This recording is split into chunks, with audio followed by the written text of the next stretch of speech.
How should tier lists in Fire Emblem Engage be organized? This is something that I've been thinking about a lot after watching other people's tier lists as well as reviewing my own. And I feel like a lot of the disagreements on tiering usually relate to how the tier list perceives the units. So instead of there being some disagreement where we're judging based on the same criteria, we're just looking at the game through a certain lens. And through this lens, it influences our perception of these units. So if you were to judge the game based on a Maddening run, how good units are, and that was your criteria, you would have a different list than someone who is basing it on Maddening plus the DLC, because the DLC fundamentally changes the game. Also, if you were to do Iron Man runs, this would change things, because now the game is completely different. Same thing with LTC. So, what should we do? How should we view these units? Apologies in advance. I think this is a question that I'm posing to the community, so that's you guys. Because you are, well, we really all are, part of the Fire Emblem community.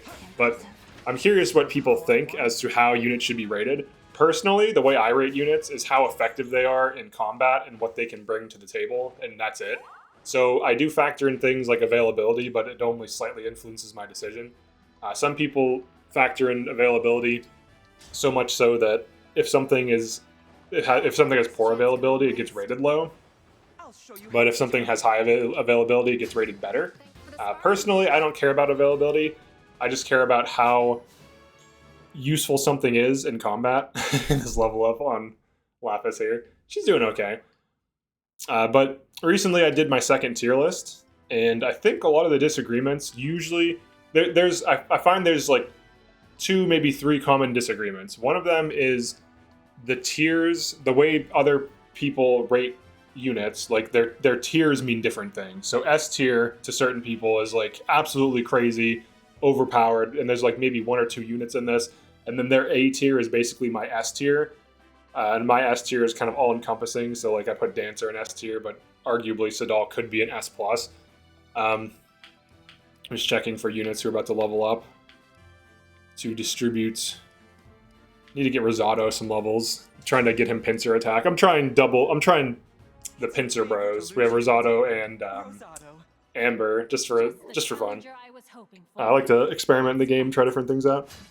So I think if our tiers are different, like if our tiers mean different things, like this is kind of a vague thing, right? Like S tier, like S, A, and B tier mean drastically different things to different people. For example, my C tier is probably similar to most people's D tier.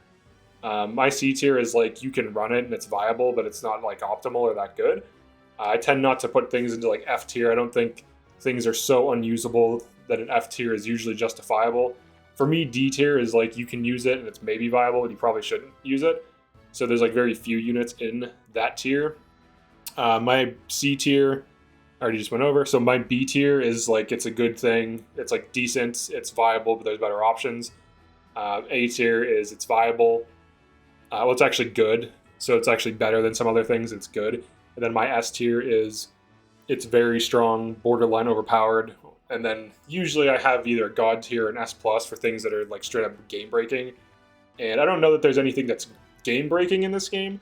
Like Dancer is good and warp strats are good, but they don't break the game because it requires a lot of moving parts for them to be used effectively. Like a warp strat is nothing without the units to kill the boss, right? Like you still need to have really solid units. So if you just have Hortensia warp in a bunch of weak units that can't kill the boss, then is Hortensia really good? So like Hortensia's being an S tier, for example, usually hinges on the assumption that you have strong units to warp in.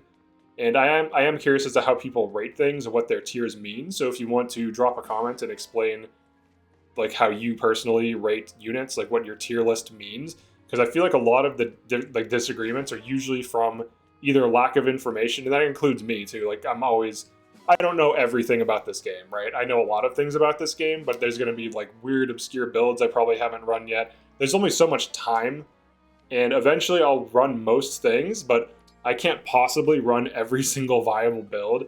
I'm on my 5th Maddening run, and I still haven't even run like half the builds I want to run. And this thing always happens where on like my third and fourth run, I wanted to try out a bunch of different units. So in this run, I wanted to try out Jean, Bucheron on Warrior. I wanted to make Louis a Warrior. And like I'm just running out of like deploy slots. I wanted to try Rosado Halberdier, Amber Halberdier, Citrine Nuke, Ivy Sage, Lapis Wyvern, Cloak Geodept, and then Alira's Force Deploy, so it's just whatever. But it's difficult to run all these different builds. Like, you just run out of deploy slots, you just run out of early game XP to distribute among your units. You just run out of certain resources. But honestly, it seems like most units are viable, or at least decent. Some units are definitely harder to make work than others. Personally, I found Jean this run to be very difficult to use. He just like heals things and that's it. He's probably better on other classes, but this is just an example of how, you know, I could take this experience of him not really popping off and then rate him poorly, but I understand that on other classes, if you invest more in him and he becomes like a combat unit, he would start to deal damage and starts to snowball himself. So I'm not going to hold that against him. But I think like personal anecdotes can kind of muddy the waters, and obviously like lack of build information. So like if you run certain builds all the time and you're just unaware of other builds, you may rate something higher or lower depending on information you know or lack of information. So if I rate something too low, it's possible I just don't know a good build for them. That's always a possibility. There are other factors as well. Like some things just have better growth. So for example, Kagetsu should always be higher than Lapis because it's like similar availability and he just has better stats and similar growths. So his high bases will basically just elevate him above her. But I always put him in S tier for that reason, and I put Lapis in A because I think she's actually a decent Wyvern. I've been getting a little bit of pushback on putting her into A tier. Now the difference between A and B tier, I don't think is like that huge. I feel like it's very like they're basically the same thing. Maybe B tier is like slightly worse, but I think we need good metrics. I think we need to agree on what we're even talking about, because if the premise is you disagree with the tiering placement and you don't know how I'm tiering them, or your version of what tiers mean is different, then we're not talking about the same thing, and that can kind of be confusing. There's also the issue of like the DLC drastically changing things too. So like, not to say anything bad about the DLC, but we're basically discussing two different games because the DLC version of the game is very different by this point because of all the resources the game gives you. Like I just saw Chupi post a thing on Twitter. He's doing a ringless run, but he's also allowing DLC just to mix it up because I know he knows that the game is much easier with the DLC, so he's doing ringless to make it harder and fresh. But he has a Brave Sword like +3 or something before chapter 10, and when I saw that, I just didn't even know what to think. I was like, holy crap. The DLC just changes the game. So like if we're looking at it from the point of view of like DLC, that changes a tier list completely. Like Iron Man changes a tier list completely. Like so many modifiers can change a tier list, and even just like perception or personal rating, like what you think certain tiers mean. And no one's necessarily correct because it's all like what I think S tier means is different from what you think it is. It doesn't mean I'm right. That just means that's what I'm like using as a metric. So I think we need to be, we need like some form of objectivity in here. Like we need to have metrics that we use to govern units that are like irrefutable, so that when we're discussing these units, it's not like vague or unclear as to how truly effective they are. Because one thing I've noticed is for certain characters that I've rated low in the past, most people will agree, but then there's like outliers, like people who have found success with that unit. And if they're on something like random growths mode, it's possible they just got RNG blessed. If they're running DLC, the DLC can make any unit seem good.